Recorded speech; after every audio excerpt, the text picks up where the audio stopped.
Look at Philadelphia's secondary, obviously led by Slay. What do you see on tape and the challenges that they provide your offense? Great defense. Obviously, their defense is well coached, very skillful players, especially in the back end. And then, obviously their interior on the D-line speaks for itself. They're very active up front, and they get after the quarterback. So it's going to be big for us to, on the outside, being on the same page, timing with everything, and really playing what you see. But obviously, Darius Slay's been in the league for a long time. Got a lot of respect for him. Definitely. I don't say it often, but he's definitely one of the top corners in the league and has been for a long time. Those defenses, you saw a great defense last week. This one's probably right there, right?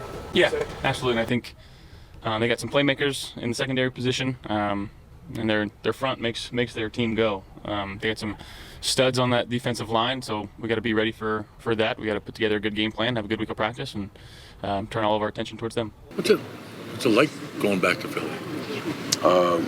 It's been a while. Yeah, it's been a while, but it's a great environment, and now they're one of the best teams in the league. So they've been that way the last few years. So you have some friends on that side of the field that you'll be playing against this weekend. Yeah, Brandon's been there a while. Fletcher, what's your relationship with those guys? Oh no, they're all still great friends of mine. We still talk all the time, call each other, see each other, stuff like that, FaceTime each other. So it's all good. Got another weapon called the tush push. I know you're not. I don't know how much you're not involved. That's on those big boys up front. I was gonna say, are you thankful to be out of that thing? I mean, it kind of turns into rugby, but that's those big boys up front. I might be behind them, pushing them, trying to give them a little boost. But they're good at it. Any and one, any and two. Sometimes they even get 4 or 5 yards doing it. Other teams trying to duplicate it and can't. So, they're pretty impressive with converting on those. They're so balanced. They do, they can run and pass. They're a threat both ways. How difficult is that to stop? What's the most difficult thing for defensive linemen at stopping RPOs? Is there an element of fun, the tush push thing, to go against that, knowing that no one's really done anything to it? Is it a mental thing? I mean, there's only so many X's and O's you can drop for that. What's that? The quarterback sneak. Nah, I know what it is. We're gonna talk about us. I mean, I'm talking about you. You guys have the opportunity to stop this thing. That's not about us. That's about him. Yeah. So I don't know. I ain't been against it, so I couldn't tell you how to stop it. But it seemed like they all converge and almost like an arrow or something. They just move. They all converge. I don't know how to explain it, but it seemed hard to stop. But I think if you can, I don't know. Everybody else ain't better stop it. Who am I to say you can't stop it here? And Sean, the Eagles have had a ton of success with that quarterback sneak, as have you guys. What makes that play so tough to defend? Well, first of all, it's usually, on short yardage, whether it's, 3 to go, 2 to go, 1 to go situations. So that in and of itself is a tough situation to defend. They have a unique approach. It's obviously been well documented out there. Sean, do you have to reset landmarks before that play, knowing how successful they are on 3rd and 1 or 4th and 1? Do you have to look at 3rd and 7 this week as more like 3rd and 5 or 3rd and 6, and understanding that they have that weapon in the pocket if they do get close?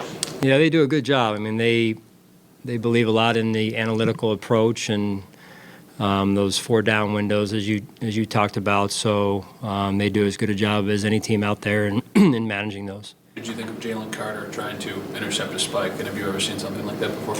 No, that was obviously unique. It sounds like he heard it from somebody or saw it from somewhere else, but pretty unique situation there.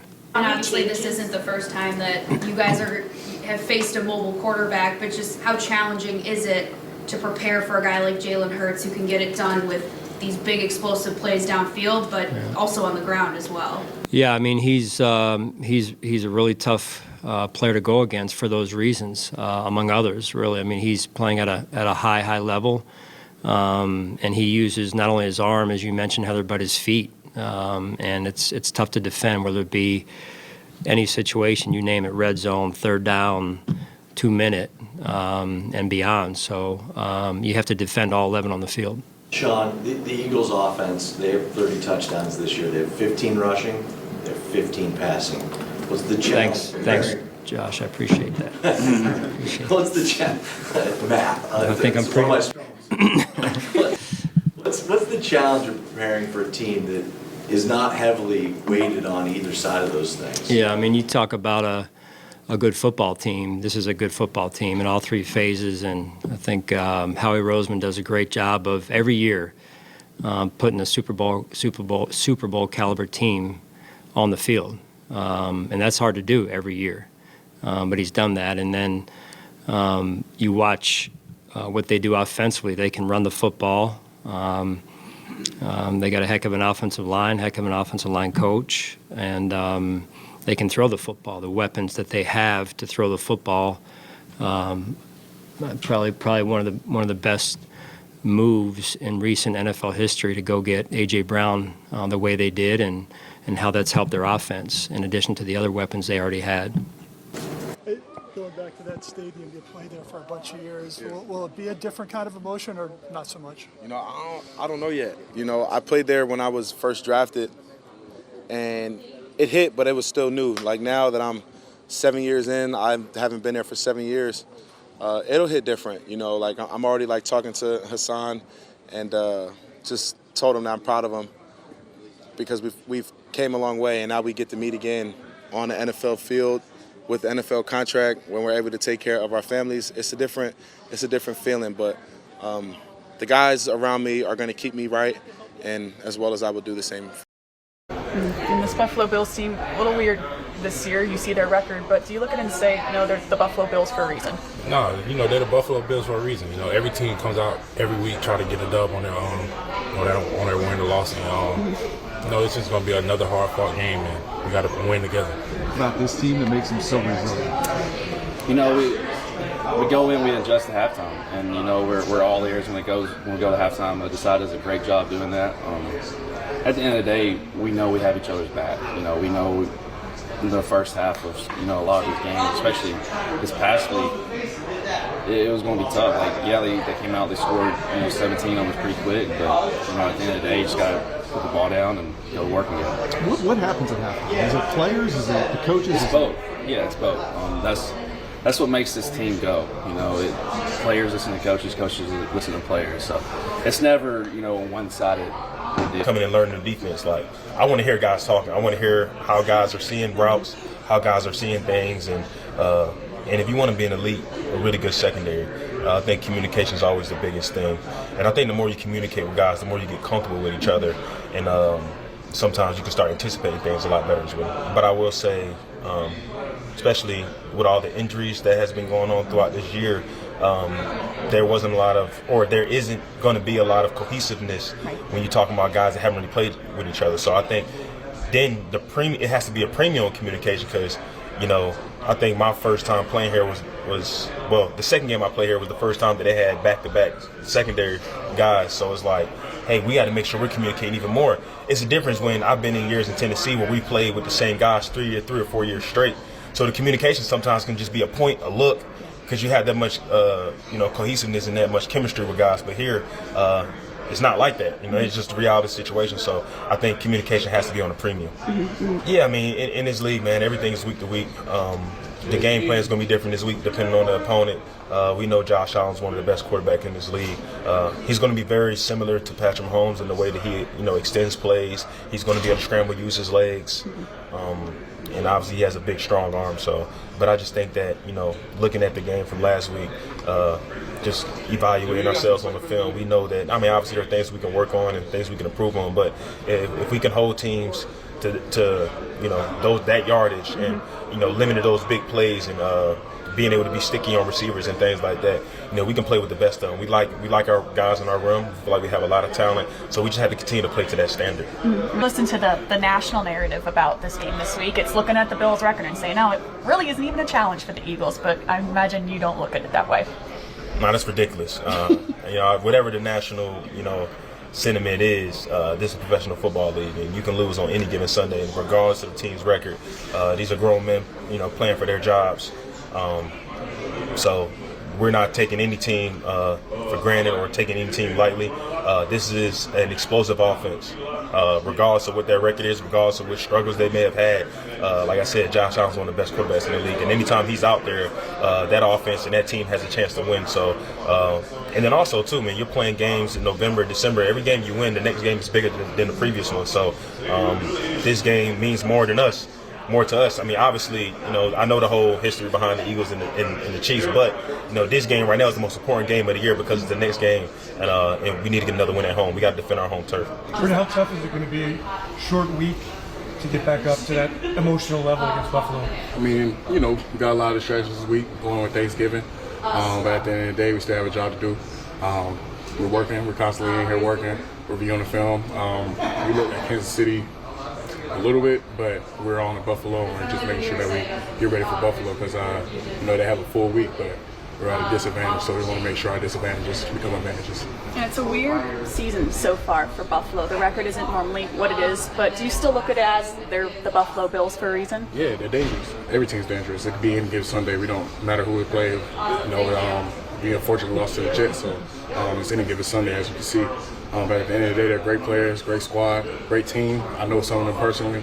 It's just an exciting game to go out there and just execute and see what we can do. Just making sure that we have that opportunity. And you saw Patrick Mahomes escape the pocket a couple times on Monday. Josh Allen, kind of a different type of runner. What have you seen from him on tape, and what's the plan to stop him? He's big. He's physical. He knows that, and he plays like that. Just like me, if I was playing quarterback, I would try to run everybody else. But he's a great player. He's smart. He's has wits about him. Can get the ball out when he needs to. He can throw and run. That's what makes him dangerous. He's not. He don't define himself to one mission. He's always dangerous. And I think, man, you have that ability to be mobile and just be mobile and be dangerous in the arm. I mean, it's hard. It's hard to game plan. You have to make sure that you really stay on your P's and Q's for those type of players. And they're good players and we're great players too. And we're just trying to make sure that we do our best to keep everything in house and make sure that he gets on the ground. Josh Allen, and this Bills team a little weird this year. Their record doesn't show it, but do you look at this team like, all right, they're still the Buffalo Bills? Oh, definitely. I know they got a really strong defense. I actually played for McDermott my rookie year. And they got an elite offense, elite quarterback, has a strong arm. They got elite playmakers on the outside, and the running back is also playing really well. So, I mean, they have a good team all around. Mm-hmm. And what did this win against the Chiefs show you about this team? Maybe something that you hadn't seen before? I don't think it really showed us anything that we didn't know about us in general. I'm waiting on the Bills question at this point. We're about to play a really good team with really good players, a really good quarterback, a really good defense. They're well coached. So that's where our focus is, and then embracing that challenge ahead of us. The defense is very disruptive. Their D-line is very disruptive, and they got 22 years of experience back there in the back end with those two safeties. They've been playing for a very long time. I've watched them for a very long time. From high school to college. Crazy saying that, but a ton of respect for this team, a ton of respect for the way that they're coached and what they're able to do as a team. So it's a huge challenge for us, and I think most important thing right now is just really keeping the main thing, taking it one day at a time. What are the challenges of going up against an offense that just changes its coordinators mid-season? Yeah, that's always a challenge. You're trying to really try to see what the identity and the philosophy of the new play caller is, and the tweaks that he wants to bring to it. And Joe's obviously done this before in this league at a high level, and so he's got a lot of experience, and they've got a lot of great players, and they present a lot of different challenges for us, and it'll be an exciting matchup to prepare for. What goes into the second half improvement that we've seen lately? I think you guys have only given up 6 points the last two second halves combined. What are the factors that go into that? I think our players do a great job of understanding what's happening. The coaches, I mean, each of these position coaches, when they meet with their guys, they're obviously meeting with them throughout the first half in between series. It's just kind of getting everybody back to, hey, this is what we got to do to go win this second half, and it's with whatever our plans are and whatever our tweaks that we got to make. We communicate as a staff and the coach and with the players, and then the players respond. It's ultimately on them, and they do a great job of kind of, and we try to get them in the right positions, and then they do a great job of coming out with that energy and that intensity to come out and really dominate in the second half, and they've done a great job of that. Sean, how tough is it to find ways to contain Josh Allen? Because he's another one of those guys who's unpredictable. Yeah, that's a great question. I mean, it's really hard. It's really hard. He can beat you in throwing the ball, running the ball as a true runner with the quarterback run game, and then as a scrambler, and he can create explosives in a lot of different ways. He's big, he's physical, he's tough, he's accurate, he's got a strong arm. So all those things present unique challenges for sure. But that's the NFL, right? Each week you face a different person and a different team and a different identity, and you got to adjust and adapt to those teams and identities and try to come up with the best plan to put our guys in position to go win. Can y'all feel that? Can you feel what's about to happen on this field, man? Can you feel what we about to get into? They don't respect us. They don't know about our heart, man. That thing that's beating in your doggone chest right now. Whatever you got today, I got to have it.